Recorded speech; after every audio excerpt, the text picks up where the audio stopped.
I just wanted to start by picking up on something that Fanzhi said about looking at a rain-soaked wall and getting inspiration from that for one's painting.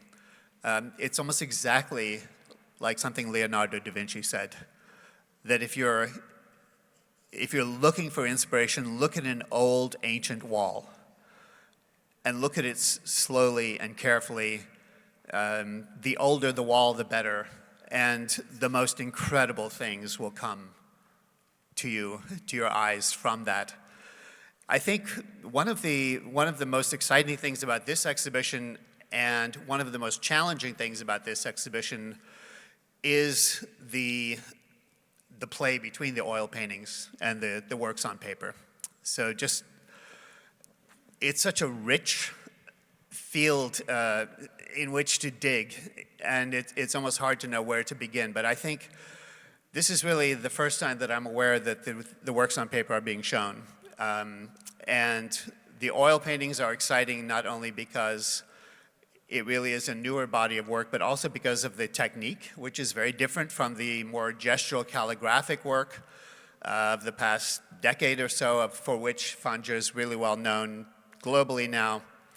But I think I'm really interested I would love to be here and see how people who are visitors to the show who are really familiar with the whole tradition of Western art and how Chinese and other Asian visitors come here and how they perceive this interaction. Because for me, to see the works on paper is not only a revelation, but I do see so many connections here between the oil paintings and the works on paper. I think one of the things that has really characterized a lot of Fanzhi's work is ambiguity.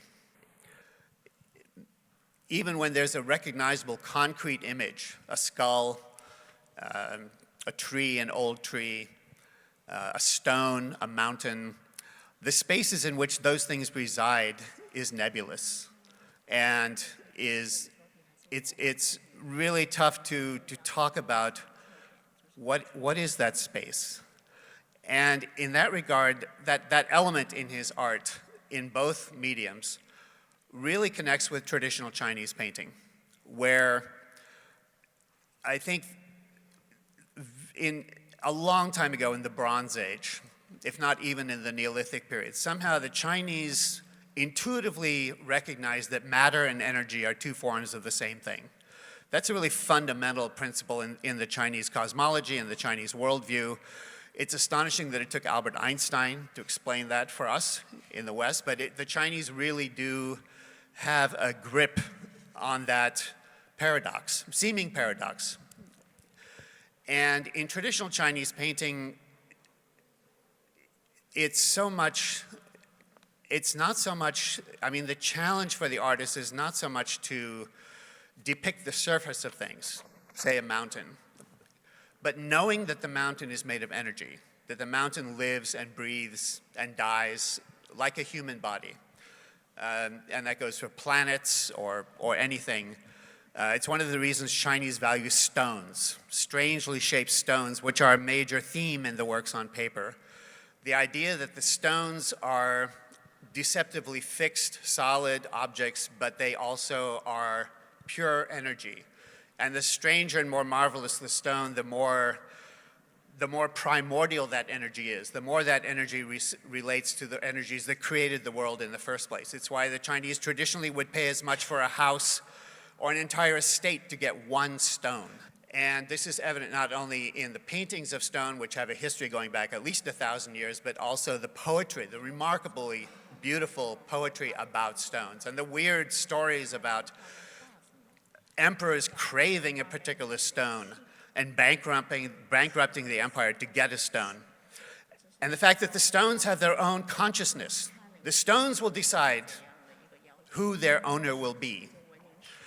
And one could talk for hours just about that.